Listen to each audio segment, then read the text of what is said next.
கெடுக்கிறதே அவங்க தான். ஆனால் சொன்னது யாரும் நம்ப மாட்டேங்கிறாங்க. ஓம் புருஷனை தடுத்து வை, அவங்கள சொல்லாதேங்கிறாங்க.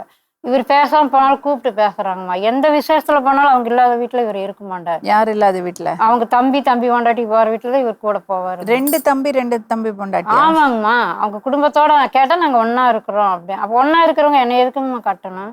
இப்ப என்ன பிரச்சனை உங்களுக்கு? என்ன சொல்றாங்கம்மாண்ணா, பொம்பளை பிள்ளை பெற்று போட்டு எங்க வம்சத்துல ஒரு புடி மண் எடுத்துருவீன்னு நீ நினைச்சு கூட பாத்துறாத. இங்க அது உன்னால நடக்காது. அப்ப அந்த பிள்ளைக்கு நிலம் விடலைங்க.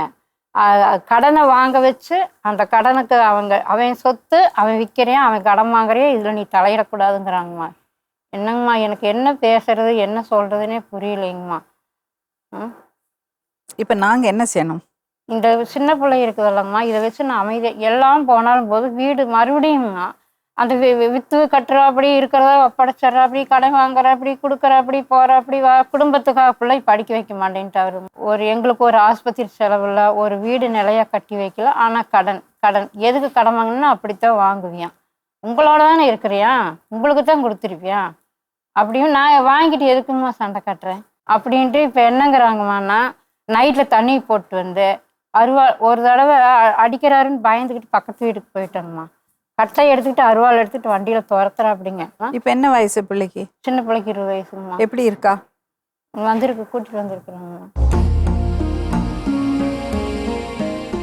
அப்படி இந்த பிள்ளை எதுவுமே வணக்கம்மா. உங்க பேர் என்னது? சரவணா பிரியா. நல்ல தெளிவா தானே இருக்கா சரவண பிரியா? சரிங்கம்மா. இந்த கால் ரெண்டு இப்படிதாங்கம்மா உட்கார்றா.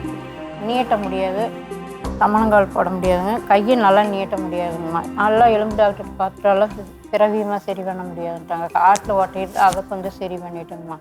எதுக்குமே அவங்க சப்போர்ட் கிடையாது. சரி என்னைத்தே கோவம் இருக்கிறாங்க தம்பி பிள்ளைகளாம். இப்போ அவங்க மருமகன் கூட பேசுவாங்க, பெரியவளை கூட பேச மாட்டாங்கம்மா.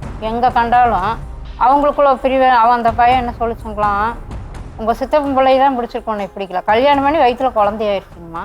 அவங்கக்கிட்ட போனால் சரி அம்மா விட்டுட்டு வந்துட்டோம், அவங்களே ஒரு குடிசை போட்டு அங்கே அவங்க அம்மா வேண்டான்னு, இப்போதைக்கு வேணாம், பின்னு வேறு குழந்தையான சேர்த்திக்கலான்னு மாப்பிள்ளையோட தனியாக வீடு போட்டு இருக்கும்போது சித்தப்பா வீட்டில் போய் இருக்கலாம், அப்பா வேலைக்கு போயிடுவாருன்னு கட்டணத்து வேலைக்கு போய் ஒன்றா சமைச்சு சொத்து வேணும், அது வேணும், இது வேணும்னு குடும்பத்துக்குள்ளேயே கல்யாணம் பண்ணி பசங்க வாழ்க்கையும் கெடுத்துடுறீங்க. என்னங்க அங்கே போய் இருக்கும்போது சொல்லுவாங்களாம், ஏன் பிள்ளை அப்படி வேலை செய்யும்.